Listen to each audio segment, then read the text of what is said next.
নমস্কাৰ বন্ধুসকল, আকৌ আহিলোঁ আপোনালোকৰ মাজলৈ এটি সুন্দৰ কাহিনী লৈ।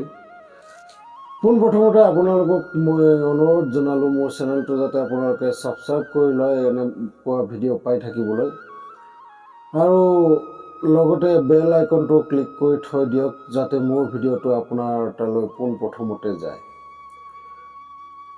এজন ল'ৰা, এনেকুৱা পজিটিভ ল'ৰা, যি ল'ৰাজনে যিকোনো সময়তে, কোনো দুখৰ সময়তো তাৰ মুখত হাঁহি নুগুচিলে, আৰু সেই ল'ৰাজনৰ নাম হ'ল মানৱ। মানৱে এটা হোটেলত কাম কৰিছিলে ৱেটাৰ হিচাপে, আৰু সেই হোটেলখনৰ প্ৰায় দায়িত্ব সেই মানৱৰ হাতত দিছিলে, আৰু তাত তাৰ লগতে 4-5জনমান আৰু ৱেটাৰ আছে। কিন্তু এদিন এনেকুৱা এটা ঘটনা ঘটিল, যি ঘটনাটো হয়তো কোনোৱে জীৱনত নাভাবে যে এনেকুৱা ঘটনাও যে হ'ব পাৰে বুলি। আৰু সেইদিনা সন্ধিয়া পিছফালৰ দৰজাখন নমৰাকৈ মানৱে ভিতৰত বহি এনেই অকণমান গান শুনি আছিলে, আৰু তাৰ লগৰ যিকেইজন ল'ৰা সেইকেইজন বাহিৰলৈ ওলাই গৈছিলে, আৰু ঠিক তেনেতে কেইটামান ডকাইত আহি তাক ধৰিলে, আৰু ধৰি পেলাই ক'লে যে লকাৰৰ পাছৱৰ্ডটো খুলি দিয়া আমাক।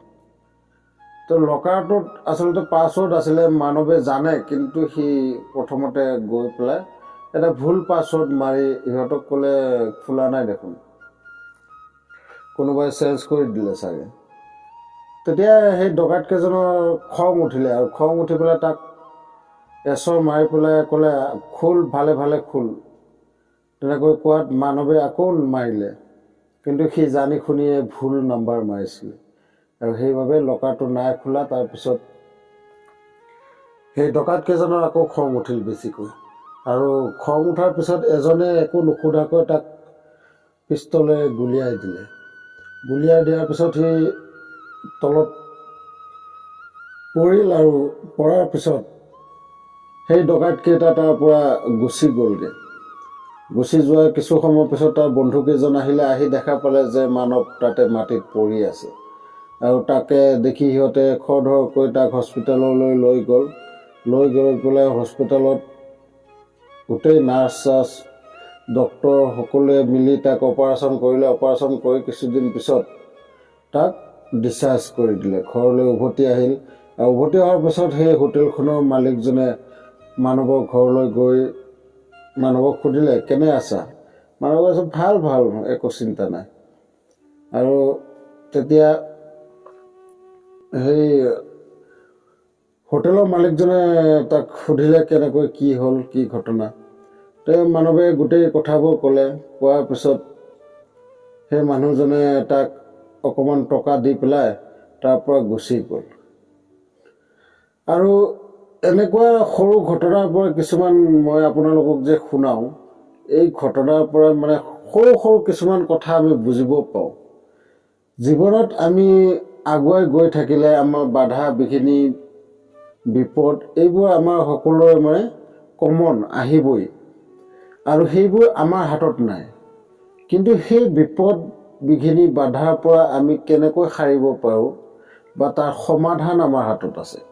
গতিকে বহুত মানুহ বা আমি দেখিবলৈ পাওঁ নিজৰ জীৱনটোক লৈ দুখিত থাকে, নিজৰ জীৱনত ইমান দুখ কষ্টবোৰ দেখি হতাশ হৈ যায়।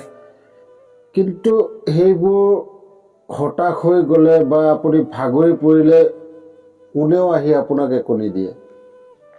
আৰু সেই গোটেইবোৰ যিমান দুখ কষ্ট আপোনাৰ জীৱনত দিছে ঈশ্বৰে বা ঘটি আছে আপোনাৰ লগত, সেই সকলোবোৰৰ যি উপায়, তাৰ পৰা সাৰিব পৰা উপায়, সেইটো আপোনাৰ হাততহে আছে। তাৰ বাহিৰে আৰু কোনেও আপোনাক একো কৰি দিব নোৱাৰে।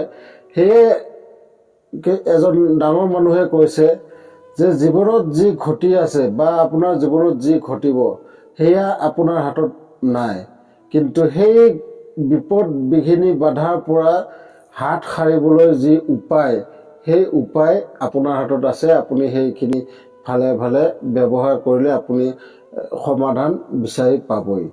গতিকে যিয়েই হওক, ভিডিঅ'টো ভাল লাগিলে আপোনাৰ লগ সমনীয়াৰ সৈতেও শ্বেয়াৰ কৰিব, আৰু লগতে নতুন চেনেল আপোনালোকৰ বাবে খুলিছোঁ, গতিকে আপোনালোকে অলপ ছাপোৰ্ট কৰিলে ভাল লাগিব। ভিডিঅ'টো চাই পেলাই ছাবস্ক্ৰাইব নকৰাকৈ নাযাব। ধন্যবাদ, লগ পাম নেক্সট ভিডিঅ'ত।